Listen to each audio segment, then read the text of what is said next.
Political affairs में आपका स्वागत है। आज मैं आपको एक ऐसे इंसान से मिलवाने वाला हूं जिसके बारे में एक इंट्रोडक्शन नहीं है। मेरे साथ तरुण है, इन्होंने मास्टर्स करा है फ्रेंच में जेएनयू से। अभी अमेठी जयपुर में ये पढ़ाते हैं, साथ ही साथ ये बहुत चीज़ें लिखते भी हैं और सबसे बेहतरीन एस्पेक्ट है इनका, ये बहुत ज़्यादा पढ़ाई करते हैं, किताबें बहुत ज़्यादा पढ़ते हैं। तो उनसे हम जानने की कोशिश करेंगे कि किताबों को पढ़ने का बेस्ट तरीका कौन सा होता है, कैसे किताबें सेलेक्ट करते हैं।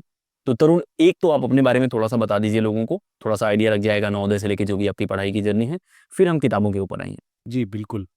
तो मेरा नाम तरुण है और मैं बिहार के रोहतास ज़िले के सासाराम से आता हूँ। मेरी शुरुआती पढ़ाई बनारस से हुई है।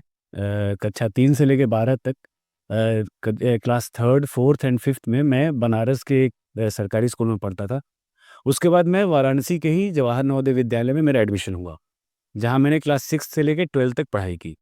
उसके बाद मैं बीएचयू गया, बीएचयू में मैंने बीए फ्रेंच ऑनर्स से पढ़ा।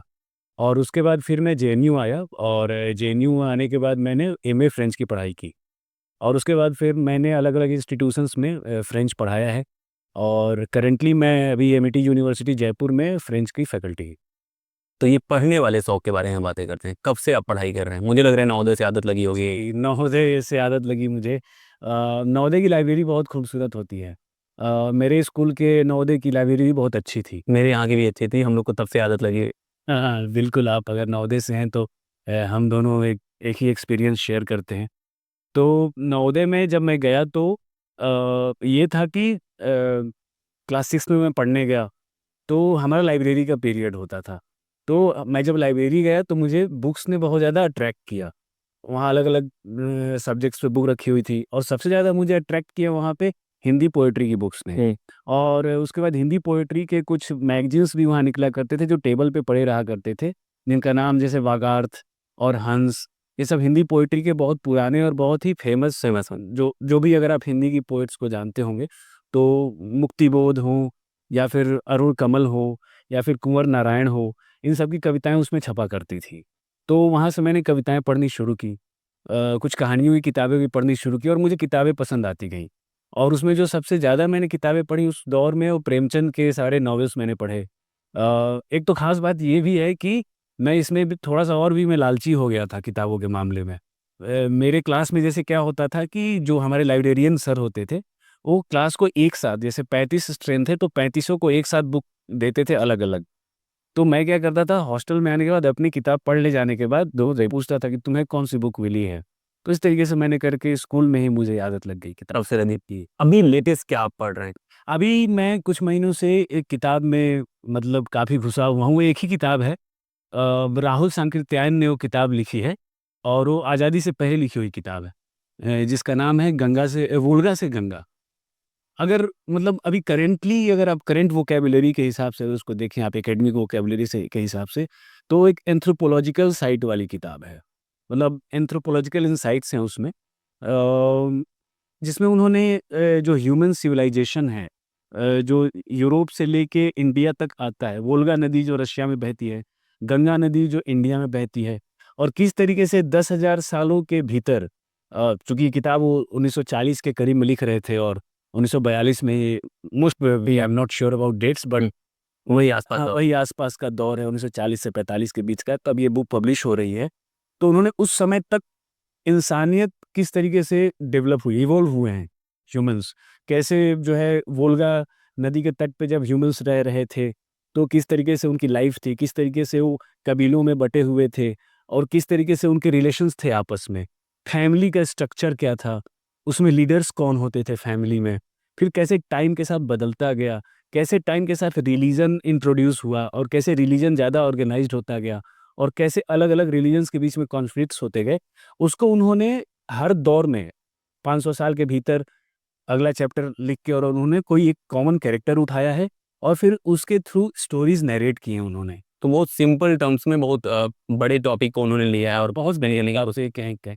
और राहुल सांकृत्यायन जी के बारे में बोलूँ कि आजकल के जो भी घुमक्कड़ लोग हैं, वो एक कहानी नहीं है कि जो मैं सुना दूँ इनको अपनी जवानी के किस्से। हाँ, तो मतलब आज के दौर पे तो घूमना आसान है, सड़कें इतनी आसान है। मैं वो लोग को बोलता हूँ कि उन्होंने तब वो घूमे हुए हैं पूरा जितना ज़ोन है हिमालय का पूरा हिस्सा, जब सड़कें भी नहीं थी। हाँ, राहुल सांकृत्यायन तो मतलब बर्फ़ में मतलब वो घुस के और पाँव धँसा के और बहुत दूर-दूर तक चले जाते थे। तो उनके यात्रा वृत्तांत जितने हैं वो सब भी खास हैं। अब तरुण ये बात आती है कि जब भी आप कोई किताब पढ़ते हैं, जी। तो किताब पढ़ने से पहले आपको सेलेक्ट करना पड़ता है, इतनी किताबें लिखी हुई हैं। तो जो भी बच्चे अगर पढ़ना चाहते हैं, तो उनको कैसे शुरुआत करनी चाहिए और सेलेक्ट करने में कौन से क्राइटेरियाज़ उनको यूज़ करने चाहिए? इस पे तो सबसे पहले मैं ये कहना चाहूँगा कि किताबें जैसे एक तो किताबें पढ़ना एक फ़ैशन नहीं है, वो आपके भीतर से आता है। हम किताबों से घिरे रहे हैं और किताबें अलग-अलग ऑब्जेक्टिव्स के साथ लिखी जाती हैं। तो उन सारे ऑब्जेक्टिव्स को अगर आपको पता कर तो आपको नहीं समझ में आएगा किताब कैसे पढ़नी है। तो पहला जो काम है आप लाइब्रेरीज़ जाना शुरू करें, स्टार्ट करें। मतलब आप अगर यूनिवर्सिटी में पढ़ते हैं तो हर यूनिवर्सिटी में या हर स्कूल में अपनी लाइब्रेरी होती है। आप लाइब्रेरी जाएँ, लाइब्रेरी में बैठें, वहाँ के पहले एम्बियंस को महसूस करें। फिर और भी अच्छी बात ये होगी कि आप वहाँ के लाइब्रेरियन से बातें करें, अपने इंटरेस्ट्स के बारे में बताएँ। आप जो पढ़ते हैं, लिखते हैं, जो भी काम करते हैं, जो वीडियोज़ आज की डेट में आप देखते हैं, तो फिर जब आप लोगों से बात करेंगे, अपने अगल-बगल मौजूद सीनियर्स से बात करेंगे। जैसे मैं जेएनयू में अभी हम जहाँ ये जिस बुक शेल्फ के सामने हम ये रिकॉर्ड कर रहे हैं, एक्चुअली वीडियो, मैंने इस बुक शेल्फ से खुद ही बहुत ज़्यादा मोटिवेशन लिया है। और कई बार तो ऐसा हुआ है कि इस केप शेल्फ से कुछ किताबें गायब होंगी, नहीं गायब हुई नहीं है, लेकिन कई बार मेरा इरादा हुआ है और मैंने एक बुक इस बुक शेल्फ्स की किताबें पढ़ी भी हैं ले लेकर, क्योंकि ये बुक शेल्फ मेरे सीनियर की है। जब आप अपने हॉस्टल सीनियर से बात करते हैं या फिर आप मान लीजिए यूनिवर्सिटी में नहीं पढ़ते हैं, आप सोसाइटी में रहते हैं, तो डेफ़िनिटली आपके अगल-बगल आपके मोहल्ले में कोई न कोई ऐसा मिल जाएगा, जो आपको बताएगा कि मतलब एक्सपीरियंसेस के हिसाब से। तो आप जब बुक्स के बीच में रहना चाहो, सबसे पहले बुक पढ़ने के लिए सबसे ज़्यादा ज़रूरी है बुक्स के बीच में होना। और उससे भी ज़्यादा मुझे ज़रूरी लगता है कि जिन लोग के बीच में आप रहते हैं, तो शेयर करना कोई चीज़ बहुत अच्छी होती है। आप फूड शेयर करते हैं, सारी चीज़ें शेयर करते हैं।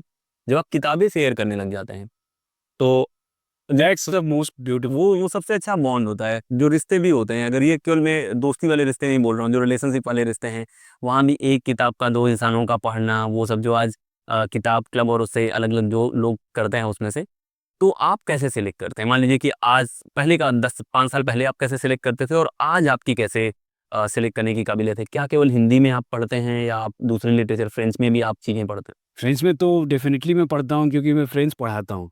तो उस लैंग्वेज से अपडेट रहने के लिए मैं किताबें पढ़ता हूँ। तो एक तो मैं लाइब्रेरीज़ और बुक शॉप्स विज़िट करता रहता हूँ। मैं किसी भी शहर में होता हूँ, तो मैं ट्राई करता हूँ कि मेरे अगल-बगल कोई ना कोई बुक शॉप मिले। फिर उस बुक शॉप में मैं जाता हूँ और फ्रेंच अगर सेक्शन है वहाँ पे, तो मेरी जो पिछली ट्रेनिंग है क्योंकि मैंने ग्रेजुएशन भी फ्रेंच से किया हुआ है, पोस्ट ग्रेड भी फ्रेंच से ही किया हुआ है। तो एक तो मेरे खुद के प्रायोरिटीज़ हैं, मैं जानता हूँ राइटर्स को, तो ज मान लीजिए कि मैं किसी राइटर को जानता हूँ और मेरे दिमाग में कोई क्वेश्चन पहले से चल रहा है, कोई थॉट प्रोसेस में अटका हुआ हूँ और मुझे उसका आंसर नहीं मिल रहा है। और मान लीजिए बुक शेल्फ में मैं गया और उस किताब को पलटा 2-3 किताबों को और फिर मुझे कोई ऐसा सेक्शन दिखा जिसमें मुझे लगा कि अच्छा, ये सेगमेंट ऐसा लग रहा है कि ये मेरे सवाल का जवाब दे सकता है। तो फिर मैं उस किताब को खरीदने में हिचकता नहीं हूँ, मैं उसको खरीद लेता हूँ।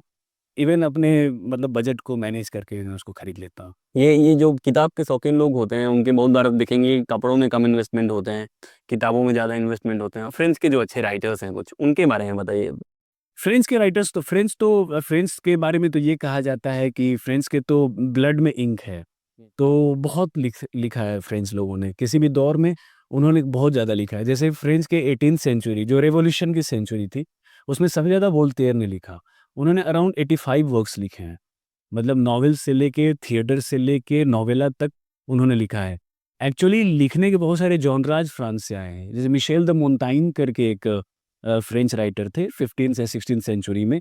उन्होंने एसेज़ जो एसेज़ आप पढ़ते हैं, लिखते हैं, उसका स्ट्रक्चर उन्होंने डिफ़ाइन किया था मोंताइgne। ये ऐसे लिखा जाता है। हाँ, एसेज़ का स्ट्रक्चर मोंताइgne ने डिफ़ाइन किया था। और अगर आप पिछली सेंचुरी की बात करें, जो बीती हुई 20th सेंचुरी है, 20th सेंचुरी में फ्रेंच राइटर्स जो इनिशियल ईयर्स थे 20th सेंचुरी के और पोस्ट वॉर जो सेकंड वर्ल्ड वॉर का जो पूरा पीरियड था, उसमें जॉन पॉल सार्त्र बहुत अच्छे राइटर हुए हैं। और जैसे आज के दौर में आप हारुकी मुराकामी को पढ़ते हैं, तो उनके जो मोटिवेशन जो उन्होंने जहाँ से लिया है, उन राइटर का नाम है अल्बert काम्यू। अल्बर्ट कैम्यू मैं कुछ ज़्यादा ही ओरिजिन मतलब प्योर होना चाह रहा हूँ फ्रेंच में, लेकिन इंग्लिश में आप एल्बर्ट कामुस के नाम से उनको लोग बोलते हैं कि जब आप बुक्स पढ़ रहे हैं और जब आप इस तरीके के जॉनरा में जा रहे हैं, जो एक्जिस्टेंशियलिज़्म है, या फिर इस तरीके जब आपको पता चल गया कानून का नाम, इसका मतलब कि आपके अगल-बगल बहुत ज़्यादा समझदार लोग रहते हैं। तो जब इस तरीके की किताबों का पढ़ने जाएँ, तो फिर आप उन लोगों से बात भी करें। आप अपने दोस्तों से डिस्कस करें, ऐसे लोगों से जिनके साथ आप रहते हैं। और अगर आप ऐसे सर्कल में हैं जहाँ इस तरह की किताबों का डिस्कशन हो रहा है, तो या तो आप वहाँ रहें ज़्यादा दिनों तक, या तो आप अपना बोरिया बिस्तर बांध के किसी और रूम में शिफ्ट हो जाएँ, क्योंकि वो बहुत कंफर्टेबल स्पेस नहीं हो।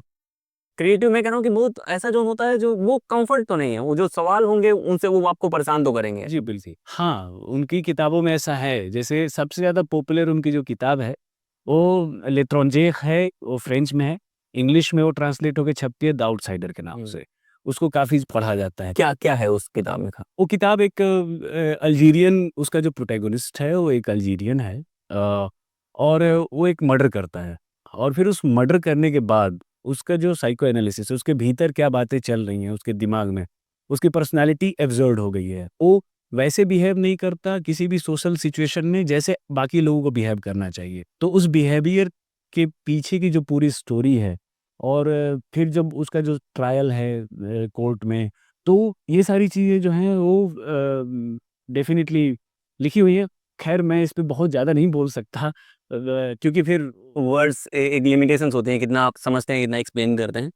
तो जो लोग, ये तो बातें हो गई कैसे आप किताब से लिख करते हैं, आपके पास कुछ सवाल होते हैं, आप उन सवालों को सर्च करते जाते हैं, आपके पास कुछ दोस्त होते हैं, उनके पास जो किताब होती है, तो आप उसके हिसाब से जाते हैं। पढ़ने का सबसे अच्छा तरीका कौन-सा है? मतलब कौन से मौसम में पढ़ना चाहिए, कैसे पढ़ना चाहिए, उस किताब किस पर्पज़ के लिए पढ़ी जानी चाहिए, वो उसके हिसाब से कैसे? मैं एक्चुअली मुझे फिर इस पे एक पैराग्राफ याद आ रहा है, एक बुक की ओपनिंग है, थॉट याद आ रहा है। जैसे उसने बोला है कि अगर आपने ये किताब खोल ली है, तो आप इसको चाहे मन जैसे-वैसे पढ़ें, या तो लेट के पढ़ें, या दोनों पैर दीवार के ऊपर लगा के पढ़ें, या फिर कुर्सी पे उकड़ू बैठ के पढ़ें। तो किताब पढ़ने का तो कोई ऐसा कोई स्टैंडर्ड प्रोसेस नहीं है, या कोई मौसम नहीं है, या कोई टाइम नहीं है। किताबें आप कभी भी पढ़ सकते हैं, आपके पास किताबें हुई च ये जो एग्ज़ाम्स की तैयारी होती है, ख़ास तौर पे यूपीएससी इन चीज़ों ने, क्या इस तरह के एग्ज़ाम्स ने किताबों के साथ जो हमारा रिश्ता है, उसे रीडिफाइन करा है और बहुत मैकेनिकल बना दिया है? हमारे पढ़ने के तरीके पे इधर भी यूपीएससी की तैयारी तो आज से थोड़ी हो रही है। एक्चुअली किताबों को पहले एंटरटेनमेंट के तौर पे भी देखा जाता था। अभी क्या पूरा एंटरटेनमेंट का जो मीडियम है हमारा पूरा डिजिटल हो गया। डिजिटल आ चुका है। सो एक कारण तो मेरे तरफ से ये भी हो सकता है कि किताबें इसलिए भी कम पढ़ी जा रही है अब, क्योंकि एंटरटेनमेंट के पर्पज़ से किताबें लोग कम पढ़ रहे हैं। बात रही आपकी कि यूपीएससी के मासिफिकेशन ने, कि जॉब्स के को ढूँढने के चक्कर में मासिफिकेशन ने किताबों को जो है और रंगीन बना हाँ, उसको मतलब जो है रंगीन बनाकर पढ़ना। लेकिन इस पे मुझे और फिर अलग पर्सपेक्टिव याद आता है। मेरे कुछ दोस्त हैं, इन्होंने यूपीएससी क्रैक किया है, और कुछ बहुत ही सीरियस एस्पायरेंट्स भी हैं। तो उसमें से अधिकतर जो लोग हैं, वो किताबों के बड़े शौकीन हैं। वो घस के पढ़ने वाला, और वो एक्चुअली हर फ़ील्ड से वो लिटरेचर भी बहुत पढ़ते हैं।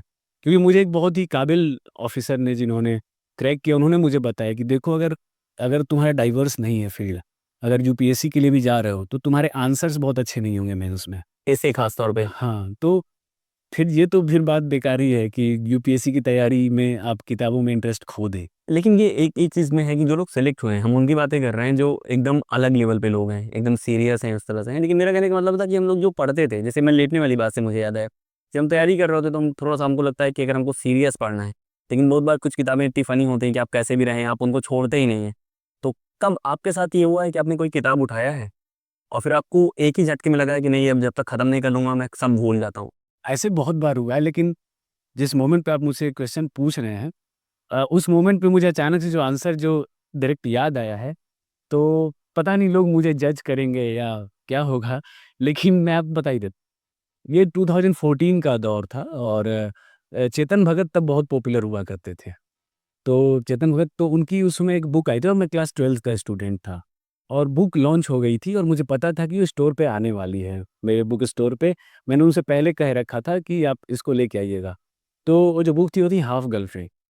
तो हाफ गर्लफ्रेंड बुक थी वो, और उस दौर में चेतन भगत रियली, बाकी मेरा बाद में बहुत जॉनरा बदला, और अब मैं बहुत अलग तरह की किताबें पढ़ता हूँ। लेकिन तब मैंने चेतन भगत को बहुत पढ़ा था स्कूल में। और बहुत सारे लोग जो मेरे एज ग्रुप के हैं और अभी भी बहुत सारे सही बहुत ऊपर थे। 3 इडियट्स भी बनी है और वो मूवी भी बनी है। तो हाफ गर्लफ्रेंड मैंने शाम को 6 बजे खरीदी थी और रात के 1 बजे वो खत्म हो चुकी। तो ये तो बातें थी तरुण के साथ किताबों को लेके, किताबें कैसे पढ़ते हैं, किताबें कैसे सिलेक्ट करते हैं। तरुण, लास्ट सवाल ये होगा कि कोई 3 किताब जो आप मतलब जो भी दर्शक हैं उनको रिकमेंड करना चाहते हैं कि 3 किताबें आपको पढ़नी चाहिए। ये बहुत मुश्किल है, क्योंकि देखिए इस सवाल से फिर मुझे याद आया जब आप पूछ रहे हैं किताबें कैसे, क्योंकि किताबें दवा की तरह भी होती हैं कई बार। जैसे जब आप डॉक्टर के पास जाते हैं तो डॉक्टर हर अलग मरीज को अलग तरीके से दवाइयाँ लिखता है। तो मैं एट रैंडम कोई भी 3 किताबें बोल दूँ। मान लेते हैं कि ये जितने भी यंग पॉपुलेशन है ये प्यार वाले डोमेन पे किताबें पढ़ना चाहते हैं, तो उस डोमेन पे कौन सी 3 किताबें? एक्चुअली किताबें तो बहुत हो सकती हैं। अब क्या है कि जब प्यार मोहब्बत वाले मामले में मुझे बहुत ओल्ड स्कूल किताबें याद आती हैं, फिर हिंदी साहित्य याद आता है मुझे जब। जैसे एक किताब है हिंदी साहित्य में लिखी गई है, धर्मवीर भारती में लिखी है। सूरज का सातवां घोड़ा। नहीं, देखिए हमें कहानी याद आ रही है, हमें मुझे पात्रों के नाम याद हैं, सुधा और चंदर याद आ रहे हैं। ये वही किताब है, सूरज का सातवां घोड़ा का जो पहला पार्ट है, मैं भी इसको भूल रहा हूँ क्योंकि वो सूरज का सातवां घोड़ा उनका है। किताब जो मैं चाहूँगा कि इस देश के सभी यंग लोगों को पढ़नी चाहिए, वो है why I am an atheist. ये सरदार भगत सिंह के कंप्लेन एसेज का जो है कंपाइलेशन है। That's a must read book. सबको पढ़ने। उस सबको, एक-एक इंसान को, इंडिया के हर एक आदमी को why I am an atheist पढ़नी ही चाहिए। गोदान। हाँ। मतलब मैं अपनी लिस्ट इम्पोज कर रहा हूँ, लेकिन मैंने कहा मैंने भाई एक विधि। मैं इसलिए नाम नहीं ले रहा था क्योंकि अगर मैं फिर मुंशी प्रेमचंद का नाम लूँगा अगर, तो फिर मैं गबन का भी नाम लूँगा, गोदान का भी नाम लूँगा, सेवा सदन भी बोलूँगा। मेरा है कि जब भी आप इस तरह के राइटर का नाम लेते हैं, आप केवल एक किताब बताते हैं। उसका रीजन क्या होता है? एक किताब पढ़ने के बाद सामने वाला खुद खोजता है। हाँ, तो मुंशी प्रेमचंद का तो गोदान, गोदान इज़ अ गुड बुक।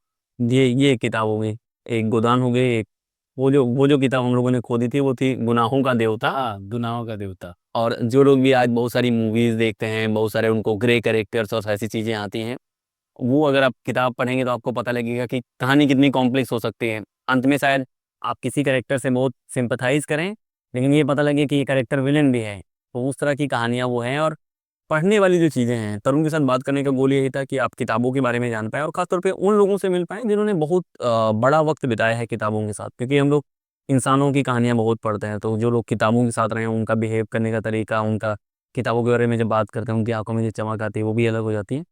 तो इसी तरह की वीडियोस हम लोग लाते रहेंगे और कोशिश करेंगे कि नए-नए एक्सपीरियंसेस आपसे शेयर करें, ताकि जो भी मेरे आसपास डाइवर्स लोग हैं जिन्होंने अलग-अलग तरीके से ज़िंदगी जी है, उससे मिलवा पाऊँ। और इन सब से आप बहुत कुछ सीख सकते हैं, इनके पढ़ने के तरीके या किस तरह से कौन-सी किताबें पढ़ रहे हैं, किस तरह का एक्सपीरियंस है। आपका काम इतना है कि आपको ज़्यादा से ज़्यादा लोगों से सब्सक्राइब कराना है, शेयर करना है। और तरुण को लेके कोई सवाल है आपके पास, उनके साथ हम फ्रेंड्स का भी वीडियो बना सकते हैं। फ्रेंड्स के वीडियो हमने ऑलरेडी कुछ डाले हुए हैं, लेकिन गोल यही है कि आप किताबों पे ध्यान दें, किताबें पढ़ने के तरीके पे ध्यान दें। तो इस वीडियो में इतना ही। जय हिंद।